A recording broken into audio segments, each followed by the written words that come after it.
Bonsoir tout le monde. C'est Micteigneux. Oui, on est de retour pour reparler de l'héritage de Jack Portaport pour cette seconde vidéo sur sa famille. Nous allons donc parler de la prochaine génération. Donc on va encore parler de ses enfants, mais avec leurs propres enfants, pendant leur enfance. Vous comprendrez à un moment donné. Je tiens aussi à préciser que merci pour l'engouement que vous avez pris pour cette série.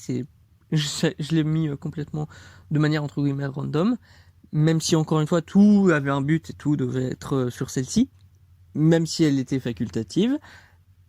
Oui, c'est ironique.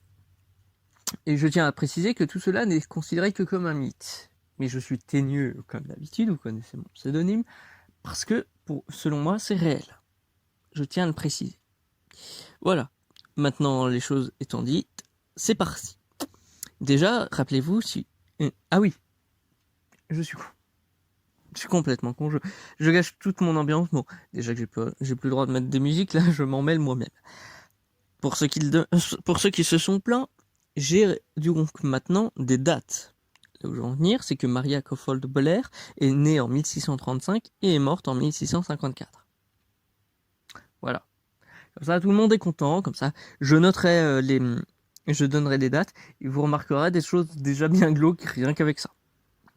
En tout cas, du coup, les enfants, nous allons d'abord utiliser, pas par enfant, mais par couple.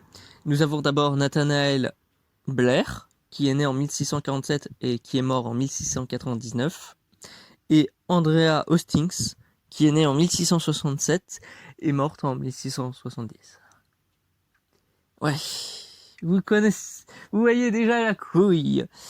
Et nous avons Antonin Blair, né en 1668 et mort en 1668.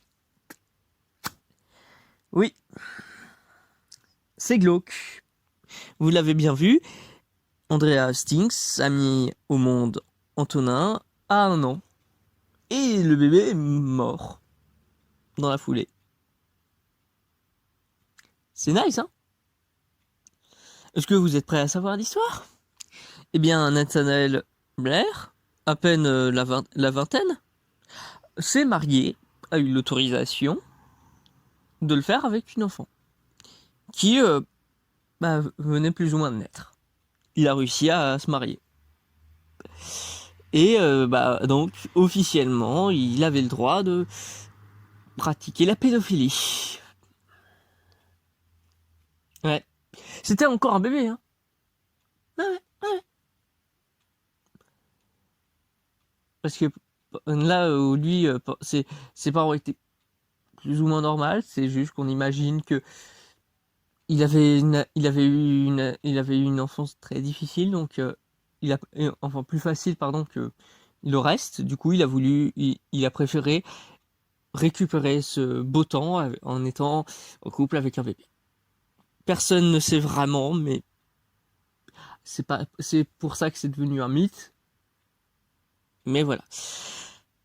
Donc oui, Antonin Blair est mort quelque temps après être né.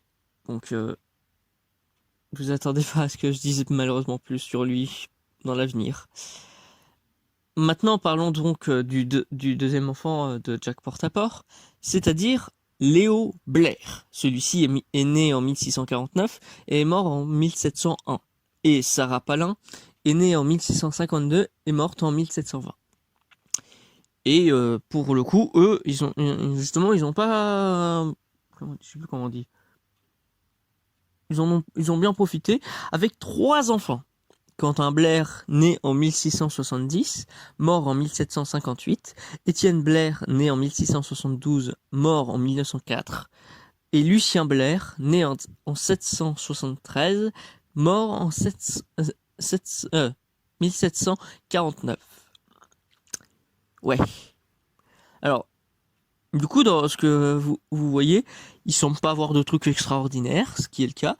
Là où Léo Blair se retrouvait avec la famille la plus pauvre du village, il avait quand même réussi à trouver un moyen d'avoir l'argent qui venait de sa mère. même si elle était vue comme une sorcière, même si extrêmement jeune, hein, je tiens à dire. Je tiens à rappeler que bah là, Maria Kofold est morte en 54. Et là aussi, on gourre pas, ouais, il y avait eu le règne de Jack Portaport pendant 20 ans avec Violette Ditana de Nemours. Et du coup, elle est née en 1935. Après tout ça, il a fallu attendre quelques temps pour que, bah, du coup, elle se marie, même si assez jeune, avec Jack Portaport, mais où ils ont eu leurs 2 enfants de manière tous les deux légitime. Là où c'est aussi du coup le cas de Léo et de Sarah, ils ont eu à peu près leurs enfants de la même manière, ils ont tous les deux été complètement consentants. Même les deux étaient majeurs là où ils ont eu leurs enfants, donc pour l'instant il n'y avait pas vraiment eu de trucs extraordinaires. Même leurs enfants, de ce qu'on voyait, bah ça allait, il y avait pas, il semblait pas y avoir de vrais problèmes. C'est juste vraiment, encore une fois, une seule partie de l'héritage qui a déconné. C'est avec Nathanaël, hein, qui a été pas reconnu par pédophilie à son époque.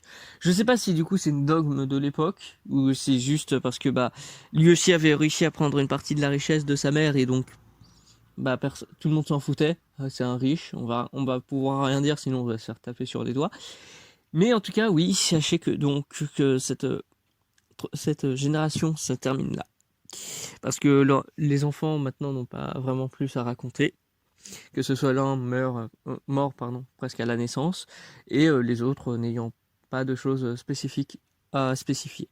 Oui, je suis assez fort. En tout cas, du coup, je vous dis à une prochaine fois, à très vite, à demain, et bye bye tout le monde.